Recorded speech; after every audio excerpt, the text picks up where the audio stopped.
Hello and welcome to all of you in my channel Blue Chip Finance.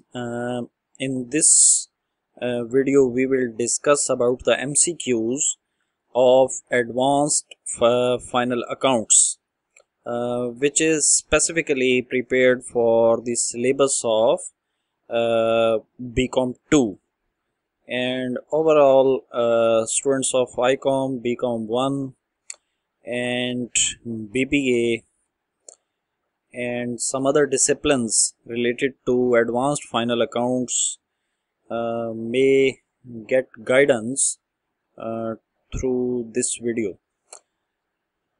इस video के अंदर जो MCQs discuss किए जाएंगे, ये BCom पार्ट 1 की जो अकाउंटिंग है उसके लिए अलग से एक वीडियो जो है वो ऑलरेडी अपलोडेड है। ये भी MCQs उन्हीं से मिलते जुलते हैं, लेकिन इसके अंदर एक्सटेंशन है, इसके अंदर MCQs ज़्यादा हैं क्योंकि कुछ BCom 2 के लेवल के ऊपर जो एडवांस्ड फाइनल अकाउंट्स है उसमें कुछ कॉन्सेप्ट मज़ीद भी इंक्लूडेड हैं, तो उस हिसाब से इस वीडियो के अंदर जो MCQs हैं उनकी तादाद जो है ज़्यादा है। तो जो स्टूडेंट्स BCom 1 के हैं या इंटरमीडिएट कॉमर्स के हैं तो वो भी अगर चाहें तो इस वीडियो से बेनिफिट हासिल कर सकते हैं। तो पहला जो MCQ है, favourable balance of the liability और when liability increases it is placed on. ये इधर ही मैं आपको क्लियर कर देता हूँ कि ये जो पहले 5 MCQs हैं ये फेवरेबल बैलेंसेस के हिसाब से बनाए गए हैं। तो फेवरेबल बैलेंसेस जो हैं ये आपको ज़रूर पता होने चाहिए। फाइनल अकाउंट्स के अंदर अगर आपको फेवरेबल बैलेंसेस का नॉलेज नहीं है तो फाइनल अकाउंट्स मज़ीद आगे करने की कोई ज़रूरत नहीं है और ना ही कोई फ़ायदा है। तो फेवरेबल बैलेंसेस के बारे में MCQ पूछा जा सकता है। एक एक एस्पेक्ट यहाँ पे हमने डिस्कस किया है, इन्हीं को वो वर्डिंग चेंज करके अपोजिट एस्पेक्ट के अंदर भी पूछा जा सकता है, तो वो जाहिर है कि उसका जो करेक्ट ऑप्शन होगा वो अपोजिट होगा। तो सबसे पहले favourable balance of the liability और व्हेन लायबिलिटी इंक्रीजेज, लायबिलिटी जब भी इंक्रीज करती है ये याद रखें हमेशा इसका फेवरेबल बैलेंस क्रेडिट कंसिडर होता है। Favourable balance of the revenue और इनकम और when revenue increases it is placed on, ये भी बिल्कुल लायबिलिटी की तरह इसका जो फेवरेबल बैलेंस है वो क्रेडिट है।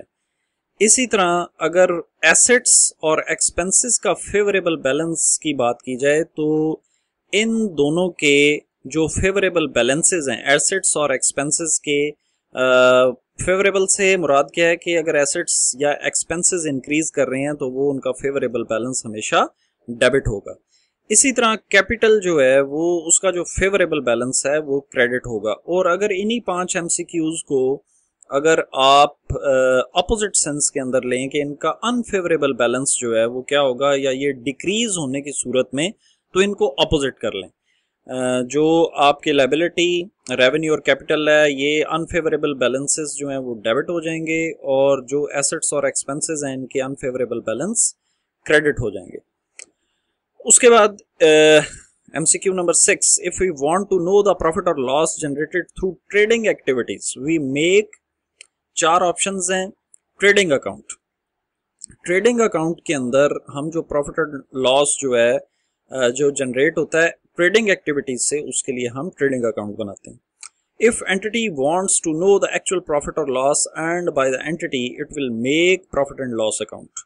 करेक्ट ऑप्शन इसका प्रॉफिट एंड लॉस अकाउंट है।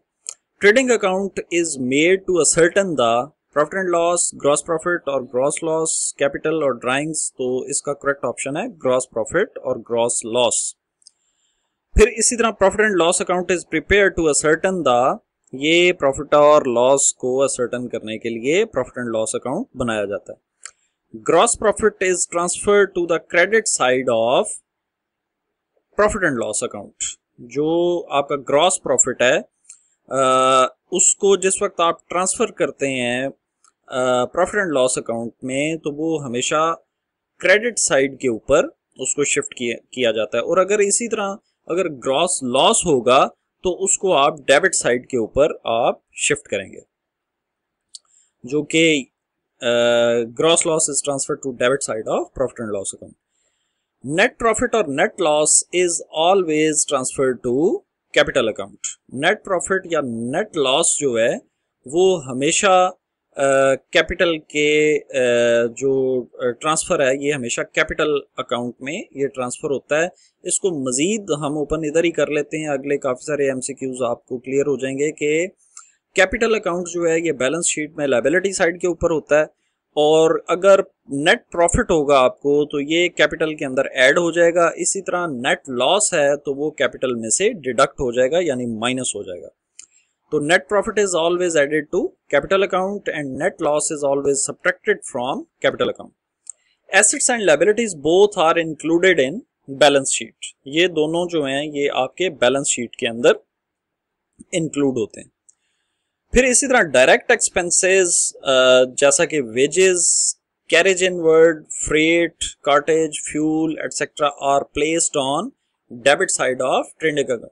याद रखें कि ट्रेडिंग अकाउंट जो है, जो कि ट्रेडिंग एक्टिविटीज को जिसके अंदर रिकॉर्ड किया जाता है, उसमें जितने भी डायरेक्ट एक्सपेंडिचर्स हैं जो कि डायरेक्टली आपकी जो प्रोडक्ट है उसका रॉ मटेरियल उसको मैन्युफैक्चरिंग यूनिट तक पहुंचाने के लिए जो वेजेस या कैरेज आप उसके ऊपर या फ्रेट आप पे करते हैं, ये तमाम डायरेक्ट एक्सपेंसेस कंसिडर किए जाते हैं और ये हमेशा ट्रेडिंग अकाउंट में डेबिट साइड के ऊपर मेंशन किए जाते हैं। जितने भी इनडायरेक्ट एक्सपेंसेस हैं, all indirect expenses are placed on debit side of profit and loss account. Indirect expenses कौन से हैं? ये वो एक्सपेंसेस हैं जो कि डायरेक्टली जिनका कोई ताल्लुक उसकी मैन्युफैक्चरिंग के साथ नहीं है, बल्कि उस प्रोडक्ट के तैयार होने के बाद जो भी उस प्रोडक्ट को मार्केट में सेल करने के लिए या एडमिनिस्ट्रेटिव और मुख्तलिफ एक्सपेंडिचर्स होते हैं ऑफिसेज के, इस तरह के जितने भी ऑपरेटिंग और एडमिनिस्ट्रेटिव एक्सपेंडिचर्स हैं वो तमाम इनडायरेक्ट एक्सपेंडिचर्स होते हैं और वो प्रॉफिट एंड लॉस के अंदर डेबिट साइड के ऊपर मेंशन होते हैं। All indirect revenues are placed on credit side of profit and loss account. Debit side के ऊपर इसके जितने भी इनडायरेक्ट एक्सपेंडिचर्स हैं वो मेंशन किए जाते हैं और क्रेडिट साइड के ऊपर जितने भी उसके रेवेन्यूज हैं, इनडायरेक्ट रेवेन्यूज। इनडायरेक्ट रेवेन्यूज कौन से रेवेन्यूज हैं? जो कि कंपनी का जो कोर बिजनेस है उसकी सेल के अलावा अगर कोई रेवेन्यूज कंपनी को हासिल हो रहे हैं तो वो उसके इनडायरेक्ट रेवेन्यूज हैं। अच्छा, फिर उसके बाद आ जाता है जी purchases less return are placed on debit side of trading account and sales less returns are placed on credit side of trading account. फिर उसके बाद opening stock is placed on debit side of trading account. ये trading account के debit side के ऊपर हम top of the list जो पहली चीज मेंशन करते हैं वो ओपनिंग स्टॉक है। Closing stock is placed on credit side of trading account. Current assets, liabilities, और इसका करेक्ट ऑप्शन है both A and B. Closing stock दो जगह पर मेंशन किए जाते हैं, एक तो ट्रेडिंग अकाउंट की क्रेडिट साइड के ऊपर और दूसरा करंट एसेट्स के अंदर बैलेंस शीट में इनको मेंशन किया जाता है। The statement which shows the net balance of indirect expenses and indirect revenue is called profit and loss account. Purchases, wages and carriage inward is considered as purchases, wages and carriage। ये पहले भी discuss हो चुके हैं, ये direct expenses consider किए जाते हैं। Sales is considered as direct revenue, क्योंकि इसका ताल्लुक ट्रेडिंग अकाउंट के साथ है तो सेल्स हम हमेशा ट्रेडिंग में दो ही चीज़ें क्रेडिट साइड पे मेंशन की जाती हैं, एक क्लोजिंग स्टॉक और एक सेल्स, तो ये आपका डायरेक्ट रेवेन्यू है। Salaries and wages are considered as indirect expenses. Wages and salaries are considered as direct expenses। ये याद रखें यहाँ पे कि अगर salaries पहले मेंशन है तो wages दूसरे नंबर पे मेंशन है तो ये फिर indirect expenses है, लेकिन अगर wages पहले मेंशन है और salaries उसके बाद है तो ये फिर direct expenses कंसिडर किए जाएंगे। फिर इसी तरह discount received is considered as, discount आप रिसीव कर रहे हैं तो ये कंसिडर किया जाएगा इनडायरेक्ट रेवेन्यू, और commission and discount paid both are considered as indirect expenses. इसी तरह administrative expenses are considered as, पहले भी बात हो चुकी है कि जितने भी एडमिनिस्ट्रेटिव एक्सपेंडिचर्स हैं ये इनडायरेक्ट एक्सपेंसेस कंसिडर किए जाते हैं।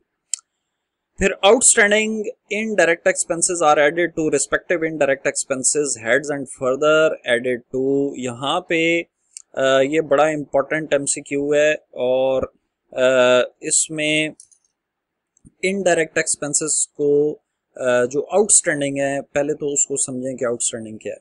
आउटस्टैंडिंग एक्सपेंस वो है जो हम पे ड्यू है लेकिन अभी हमने पे नहीं किया। और एक तो ये है कि ये जिसका भी आउटस्टैंडिंग एक्सपेंस है, पहली बात तो ये है कि ये उस रिस्पेक्टिव हेड में ऐड होता है। फॉर एग्जांपल अगर ये इनडायरेक्ट एक्सपेंस है जैसे सैलरीज है, तो सैलरीज फॉर एग्जांपल 5000 वो सैलरीज हैं जो आपने पे कर दी हैं और 2000 वो सैलरीज है जो आपने पे करनी है आउटस्टैंडिंग। तो पहली बात तो ये है कि ये 2000 ऐड हो जाएगा इनडायरेक्ट एक्सपेंस में और फिर ये 2000 लायबिलिटीज में भी शिफ्ट होगा क्योंकि ये आपने अभी पे नहीं किया, ये आपके ऊपर लायबिलिटी है। यू आर लायबल टू पे that outstanding expenses. That is why it is considered as liability as well. Accrued revenue are added to their respective accounts in profit and loss account and further added to assets. अच्छा, accrued revenue इसका बिल्कुल उलट है। Outstanding expenses वो expenses हैं जो आप पे ड्यू हैं लेकिन अभी आपने पे नहीं किए, लायबिलिटी है। एक्रूड रेवेन्यू वो है कि वो रेवेन्यू जो दूसरे शख्स पे या दूसरी कंपनी पे ड्यू हो चुका है आपको पे करना, लेकिन अभी तक उन्होंने आपको पे नहीं किया, तो ये आपका अभी तक आपको मिला नहीं है लेकिन ये आपका एसेट भी कंसिडर होगा। तो एक तो ये बिल्कुल उसी तरह जो एक रिस्पेक्टिव हेड है जिस अकाउंट का भी ये अक्रूड है, वो एक तो उसके अंदर क्या उसका नाम है ये जाएगा और दूसरे नंबर पे ये आपका एसेट भी है, ये एसेट भी ट्रीट किया जाएगा। Interest on capital is added to capital account, direct revenue, indirect expenses, both A and C. तो ये दो जगह पे ये ट्रीट होता है। एक तो इंटरेस्ट ऑन कैपिटल जो है ये इनडायरेक्ट एक्सपेंस कंसिडर होगा और दूसरे नंबर पे ये कैपिटल के अंदर ऐड हो जाता है। फिर wear and tear value of tangible asset is called. Tangible asset कौन सा होता है? टेंजिबल एसेट वो एसेट होता है जिसको आप महसूस कर सकते हैं, वो आपको फील होता है। ये एसेट आपका tangible asset non current nature का ये एसेट होता है और इसकी जो वियर एंड टियर वैल्यू है, for example machinery is your tangible asset, और इसकी जो wear and tear value over the time period is called depreciation, यानी उसके अंदर जो टूट फूट जो उसकी वैल्यू का गिरना है वक्त गुजरने के साथ साथ, वो डेप्रिसिएशन कहलाती है। Reduction in value of intangible asset over the period of time is called amortisation. इसी को उलट कर लें, अगर टेंजिबल एसेट है तो उसकी wear and tear depreciation, but if your asset is intangible then wear and tear of intangible asset is considered as amortisation. Book value of tangible asset is equal to cost of that asset minus. Book value याद रखें कि simple सी बात है कि अगर आप उस asset की, उस टेंजिबल एसेट की अगर आप कॉस्ट में से अकमुलेटेड डेप्रिसिएशन को माइनस कर लें। अकमुलेटेड डेप्रिसिएशन का क्या मतलब है कि अभी तक की तमाम जमा शुदा depreciation is called accumulated depreciation. मजमूई डेप्रिसिएशन जो आज तक आपने डिडक्ट की है उसकी वियर एंड टियर वैल्यू, तो cost of that asset minus accumulated depreciation is equals to book value. Depreciation is considered as indirect expense. Cost of tangible asset minus accumulated depreciation is placed under fixed asset. कि जिस वक्त भी उस book value को, उस asset की book value को जिस वक्त हम मेंशन करते हैं बैलेंस शीट में, तो वो under the head of fixed assets which is placed on asset side of the balance sheet आप उसको प्लेस करते हैं। गुड्स और amount drawn by the proprietor for personal use is called drawing. जो goods या अमाउंट, कोई चीज या अमाउंट जो proprietor owner of the business if he और she deducts out of business for personal use, that is called drawing. Which balance or balances are considered as liability? Outstanding expenses, ये बिल्कुल liability consider किया जाते हैं. Sundry creditors, ये भी आपकी liability, ये वो लोग होते हैं जिनको आपने पैसे देने हैं, आपने पैसे पे करने हैं. फिर bills payable, ये भी वो हैं जिनको आपने पे करना है. तो ये तमाम के तमाम जो हैं ये कंसिडर किए जाते हैं एज लायबिलिटी. ग्रॉस प्रॉफिट और gross margin is the positive difference of sales and cost of goods sold. Gross profit या ग्रॉस मार्जिन भी इसको बोलते हैं. सेल्स में से अगर कॉस्ट ऑफ गुड्स सोल्ड अगर आप माइनस कर दें तो रिमेनिंग जो बचता है वो आपका ग्रॉस प्रॉफिट या ग्रॉस मार्जिन कहलाता है. Financial statements include profit and loss statement, balance sheet, none of these, both A and B. तो ये दोनों आपकी फाइनेंशियल स्टेटमेंट्स हैं. Example of current assets are accrued revenue, closing stock, bill receivable. Accrued revenue वो है जो आपको मिलना है, ड्यू हो चुका है दूसरी पार्टी पे लेकिन अभी तक मिला नहीं है, आपका करंट एसेट है. क्लोजिंग स्टॉक पहले मेंशन किया जा चुका है कि ये आपका करंट एसेट है. बिल रिसीवेबल, जो बिल्स आपने दूसरे लोगों से लेने हैं, ये तीनों के तीनों ये आपके करंट एसेट्स हैं. Example of fixed assets are car, property, plant, all of these three are your fixed assets. Another name of profit and loss statement is income statement. Profit and loss statement को income statement भी बोला जाता है. British accounting के अंदर इसको trading profit and loss बोला जाता है, जबकि आपकी जो American way to calculate your profits is called income statement. Loss is always subtracted from, loss को हमेशा कैपिटल में से माइनस किया जाता है. Favourable balance of profit and loss is credit. Profit and loss का जो फेवरेबल बैलेंस है, अगर आपको प्रॉफिट हुआ है तो उसका जो बैलेंस है वो हमेशा क्रेडिट कंसिडर किया जाएगा. और इसी को उलट कर लें कि अगर unfavourable balance of profit and loss, यानी कि अगर आपको लॉस हुआ है तो वो आपका डेबिट होगा. If there is a profit then favorable balance of profit and loss is credit, and if there is a loss then favorable balance of profit and loss is debit. When a person or business lend goods on credit to other person or entity, that person or entity is called sundry debtors. जिस वक्त आप किसी शख्स को या किसी business को goods आप प्रोवाइड करते हैं क्रेडिट के ऊपर, तो वो शख्स आपके लिए सन्ड्री डेटर है उस अमाउंट का. And when we buy goods on credit from other person or entity, that person or entity is called sundry creditor. इसका बिल्कुल उलट है कि जिस वक्त आपने किसी से गुड्स ली हैं और आपने उसको पैसे पे करने हैं तो वो लोग आपके लिए sundry creditors हैं. Each year's closing balance is considered as dash for next year. तो हर साल का closing balance अगले साल का opening balance consider किया जाता है.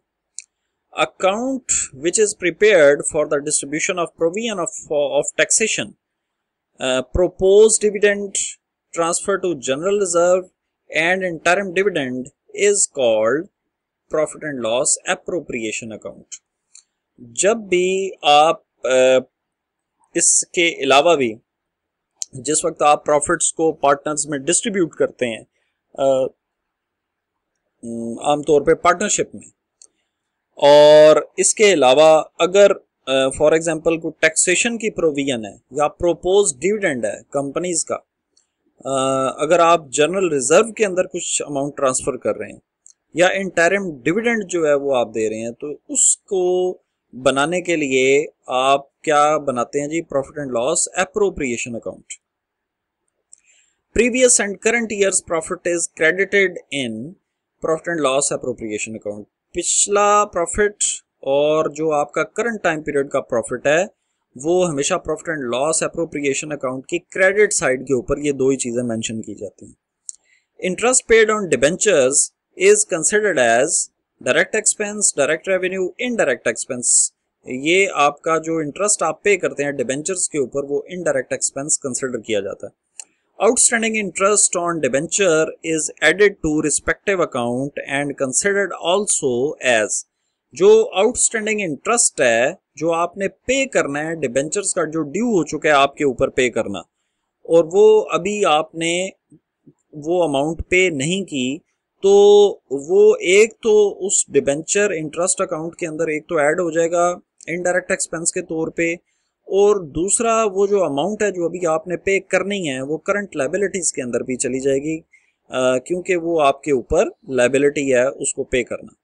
Provision for taxation and proposed dividend is debited to profit and loss appropriation account and also considered as current liabilities। ये current liabilities के अंदर ये दोनों चले जाते हैं। proposed dividend टैक्स जो कि आपने पे करना है। proposed dividend वो है जो कि जनरल मीटिंग के अंदर उसको propose कर दिया गया है डायरेक्टर्स की तरफ से, लेकिन अभी तक वो पे नहीं हुआ, तो वो इस वजह से आपकी लायबिलिटी है कि आपने पे करना है। Write off and new provision for bad debt is always deducted from। याद रखें कि सन्ड्री डेटर्स को जिस वक्त भी हम बैलेंस शीट में एसेट साइड के ऊपर मेंशन करते हैं तो उस दो चीज़ों का ख्याल रखा जाता है कि कहीं एडजस्टमेंट में राइट ऑफ तो गिवन नहीं है, या कोई न्यू प्रोविजन तो उसके अंदर उसका जिक्र नहीं किया गया। अगर ऐसा है तो फिर सन्ड्री डेटर्स में से राइट ऑफ और new provision for bad debt जो है उसको डिडक्ट किया जाता है। और calculation for bad debts is bad debts added to write off added to new provision and subtract. ये पूरे का पूरा फॉर्मूला यहाँ पे डिस्कस हुआ है। इनडायरेक्ट एक्सपेंसेस में प्रॉफिट एंड लॉस में डेबिट साइड के ऊपर जिस वक्त आप बैड डेट्स कैलकुलेट करते हैं तो बैड डेट्स का एक फार्मूला है, और वो फाइनल अकाउंट्स के क्वेश्चंस के अंदर भी मैं वो काफ़ी दफ़ा डिस्कस कर चुका हूँ कि वो फार्मूला जो है वो बराबर है bad debts add write off if given in adjustment, add new provision if given in adjustment, minus old provision which is normally given in trial balance, और ये ओल्ड प्रोविजन है जो कि उसमें से सब्ट्रैक्ट की जाती है। A debt which is not expected to be recovered is called bad debt। ऐसा डेट जो कि रिकवर होने की कोई उम्मीद नहीं है वो बैड डेट कहलाएगा। Before the incorporation of the company expenses of the company are called preliminary expenses. जिस वक्त कंपनी इनकॉर्पोरेट उसको रजिस्टर करवाने का जो प्रोसेस है वो चल रहा होता है, तो उससे पहले कंपनी को बनाने में आपको पता है कुछ ना कुछ एक्सपेंसेस कुछ लोगों की तरफ से किए जाते हैं, और वो जो लोग हैं वो जॉइंट स्टॉक कंपनीज के एमसीक्यूज में हम डिस्कस भी कर चुके हैं। वो कौन लोग हैं? वो प्रोमोटर्स कहलाते हैं, और वो प्रोमोटर्स जो हैं वो ये एक्सपेंडिचर्स बेयर करते हैं सारे, और ये जो एक्सपेंडिचर्स हैं इनको प्रेलिमिनरी एक्सपेंसेस कहा जाता है। Preliminary expenses are treated in asset side of balance sheet under the head. अगर प्रेलिमिनरी एक्सपेंसेस हैं तो ये याद रखें कि बैलेंस शीट में एसेट साइड के ऊपर ये मेंशन किए जाते हैं, और इसका हेड का नाम है deferred cost. Preliminary expenses are also called deferred revenue expenditures. Which one of the following are current liabilities? Sundry creditors, outstanding expenses, ये दोनों आपकी करंट लायबिलिटीज हैं। If 9% debentures are valued at 1 lakh, then amount of annual interest will be 9% debentures. अगर debentures की value है 1 लाख और अगर साथ इंटरेस्ट रेट मेंशन है 9%, तो इस 1 लाख का 9% फिर क्या होगा? 9000। लेकिन कभी कभी क्वेश्चंस के अंदर जैसे कि फॉर एग्जांपल ये भी जो न्यूमेरिकल्स डिस्कस हुए हैं प्रीवियस पेपर्स के, उनमें अगर आप देखें तो उन तकरीबन मोस्टली काफ़ी सारे क्वेश्चंस के अंदर ये ऐसा आया है और उनको कैलकुलेट वहाँ पे भी किया गया है। तो कभी कभी ऐसा होता है कि ये 9% इंटरेस्ट जो है ये लेट सपोज 9000 बनता है, तो इसमें से जो ट्रायल बैलेंस में इंटरेस्ट लिखा हुआ होता है वो लिखा होता है जैसे 4500। तो फिर आपने खुद समझ जाना है, ये क्वेश्चन में मेंशन नहीं होगा, ये आपने खुद अपनी अकल इस्तेमाल करनी है कि इसका मतलब ये हुआ कि अगर 4500 है तो फिर 4500 आउटस्टैंडिंग है, ये पे करना है। तो बिल्कुल इसी तरह वो ऐड हो जाएगा इंटरेस्ट ऑन डिबेंचर्स के अंदर, और बैलेंस शीट में लायबिलिटी साइड पे करंट लायबिलिटीज के अंदर भी आप उस आउटस्टैंडिंग को ऐड करेंगे कि वो आपके ऊपर लायबिलिटी है उसको पे करना, यू आर लायबल टू पे that outstanding interest. So if 9% debentures are valued at 1 lakh and interest paid on debentures is 6,000, then use your common sense that total interest is 9,000.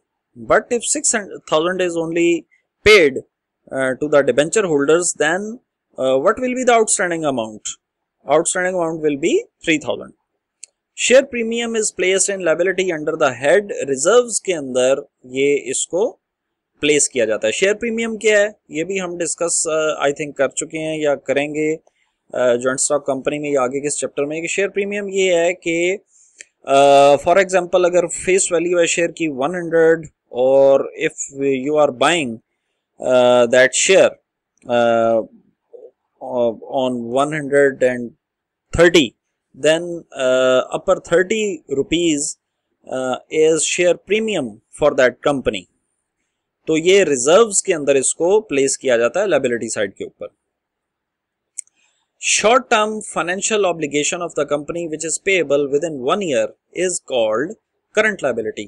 Current liability का मतलब ये है कि ये जो amount है ये हमने 1 साल के अंदर अंदर पे करनी है।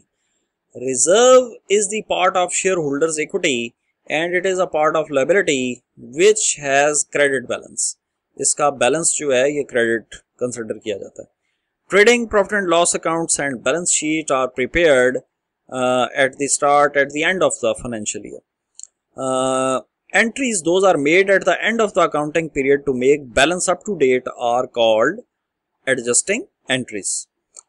If there is a time lag involved between reporting and realization of income and expenditures, the concept is called accrual and deferral.